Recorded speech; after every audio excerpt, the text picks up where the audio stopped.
अस्सलाम वालेकुम। कैसे हैं दोस्तों, खैरियत से हैं? मैं आपका दोस्त Ali travel and explore Ali vlog से हाजिर हूँ।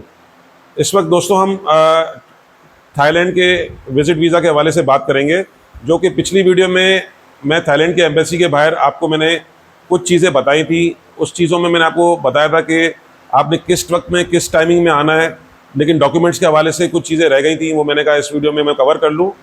तो मैं आपको बताना चाहूँगा कि इस वक्त थाईलैंड का जो है वो विज़िट वीज़ा लोग अप्लाई कर सकते हैं, और थाईलैंड का विज़िट वीज़ा बहुत इजी है पाकिस्तान के पासपोर्ट के ऊपर, और ये ट्रैवल हिस्ट्री के लिए भी बहुत मुफीद और अच्छा साबित होता है।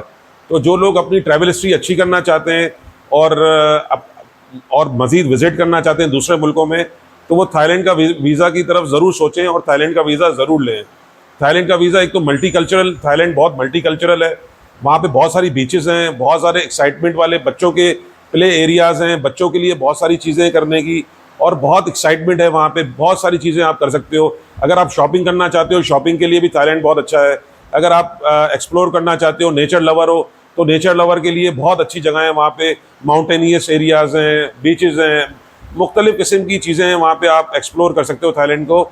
और सबसे बड़ी बात इस वक्त, क्योंकि पाकिस्तान की करेंसी में लोग जो है वो अपने कम बजट में अच्छी अच्छी जगहें देखना चाहते हैं, तो इस वक्त क्योंकि पाकिस्तानी करेंसी काफ़ी हद तक आपको ज़ाहिर है डॉलर के अगर आप कंपेयर करें तो बहुत नीचे है। तो इस वक्त अगर आप भात, क्योंकि भात इस वक्त तकरीबन 8.5-9 रुपये का भात मिल जाता है, तो अगर किसी के पास कम पैसे भी हैं तो वो थाईलैंड में विज़िट कर सकता है।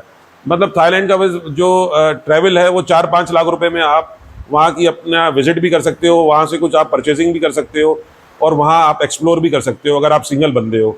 और फैमिली के लिए भी बहुत अच्छा है। अगर आप फैमिली के साथ, बच्चों के साथ आप थाईलैंड सफ़र करना चाहते हो, तो थाईलैंड बच्चों के लिए फैमिली के साथ जाने में भी बहुत बेहतर है। लेकिन अभी हम बात करेंगे सिर्फ डॉक्यूमेंट्स के ऊपर, उसके बाद मैं फिर बताऊँगा कि वहाँ कौन कौन सी जगह आप विज़िट कर सकते हैं। थाईलैंड में इस वक्त जो डॉक्यूमेंट्स पे हम बात करेंगे, तो सबसे पहले आपके पास वैलिड पासपोर्ट होना चाहिए, 6 महीने की वैलिडिटी होनी चाहिए। सबसे पहली चीज़ तो आपके पास पासपोर्ट का वैलिड होना बहुत ज़रूरी है, ठीक है ना। फिर उसके बाद दूसरी चीज़ आपके पास बैंक बैलेंस का होना बहुत ज़रूरी है। बैंक बैलेंस में आपके पास आपकी लास्ट 6 मंथ्स की बैंक स्टेटमेंट होनी चाहिए, जो कि आपके पास, अगर आप सिंगल बंदे अप्लाई करते हो तो 7-8 लाख रुपए की बैंक स्टेटमेंट बहुत होती है थाईलैंड के वीज़े के लिए। अगर आप फैमिली के साथ अगर अप्लाई करते हो तो फैमिली के साथ कम से कम 12-15 लाख रुपए की स्टेटमेंट बच्चों के साथ अगर आपके पास है, तो उसमें भी आपको वीज़ा मिल जाता है। तो अगर आप फैमिली के साथ विज़िट करना चाहते हैं तो भी बहुत अच्छा है, अगर आप सिंगल विज़िट करना चाहते हैं तो बहुत अच्छा है। इस वक्त जो फ़ीस है थाईलैंड के वीज़े की, वो तकरीबन 13.5 से 19,000 रुपये की फ़ीस है। तो वो आप अपने मेक श्योर हो जाएगा, जब आप सिंगल बंदा अप्लाई करेगा तो 13.5 से 19,500 के बीच में इस वक्त कोई फ़ीस है जो आप पे करेंगे। क्योंकि ये फ़ीस अप एंड डाउन रहती हैं, तो मैं एग्जैक्टली आपको बता नहीं सकता कि इस वक्त क्या फ़ीस है, क्योंकि कभी वो 13.5 भी होती है, कभी 15 भी, और 18 भी, वो डॉलर के हिसाब से फ्लक्चुएट करती रहती है। तो बाकी इस वक्त जो मैं डॉक्यूमेंट्स के हवाले से बात करूंगा, तो लास्ट 6 मंथ्स की बैंक स्टेटमेंट आपके पास होनी चाहिए। फिर आपके पास, आप जिस बैंक में आपका अकाउंट है, वहाँ आपके पास अकाउंट मेंटेनेंस सर्टिफिकेट होना चाहिए।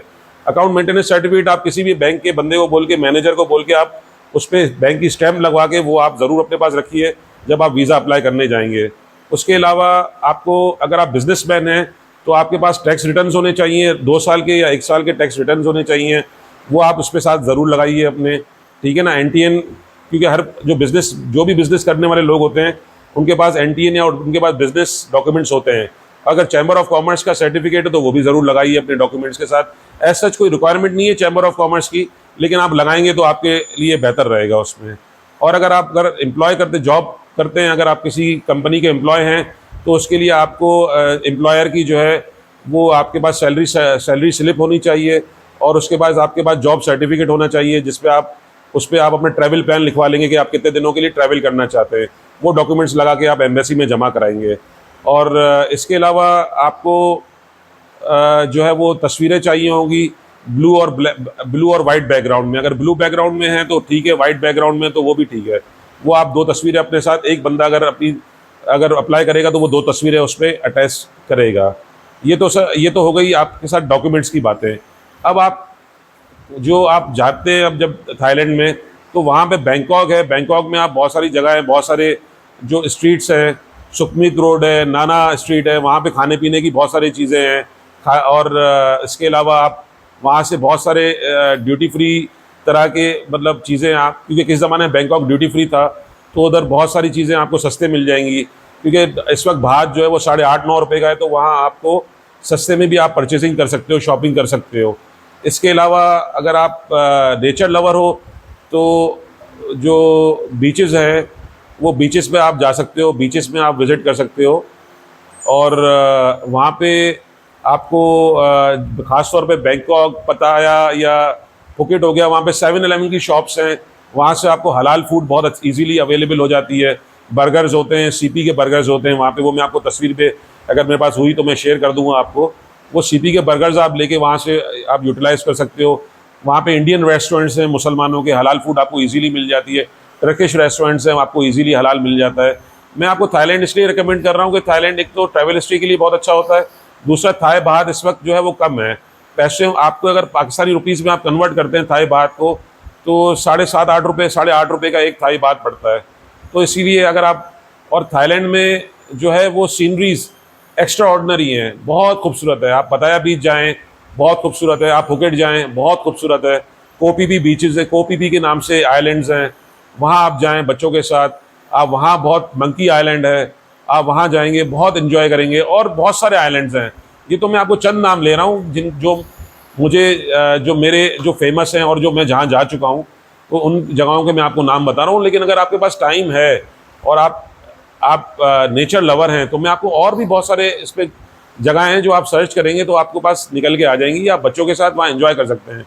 और इसके साथ फिर बहुत सारे कंट्रीज़ हैं, अगर आप उसमें भी जाना चाहते हैं तो आप एक टूर प्लान बना के, आप एक टूर का सिस्टम बना के, आप किसी कंपनी से रजिस्टर्ड होके आप मलेशिया भी साथ में जा सकते हैं। इसके साथ आप सिंगापुर भी जा सकते हैं। अगर आपके पास बजट अच्छा है और थोड़े पैसे ज़्यादा हैं तो आप इसके साथ श्रीलंका ऐड कर लें, आप श्रीलंका जा सकते हैं। फिर बराबर में इसके साथ बहुत सारे बॉर्डर्स लगते हैं, बहुत सारे मुल्कों के, कंबोडिया का बॉर्डर लगता है, आप वहाँ विज़िट कर सकते हैं। लाओस का बॉर्डर लगता है, आप वहाँ विज़िट कर सकते हैं।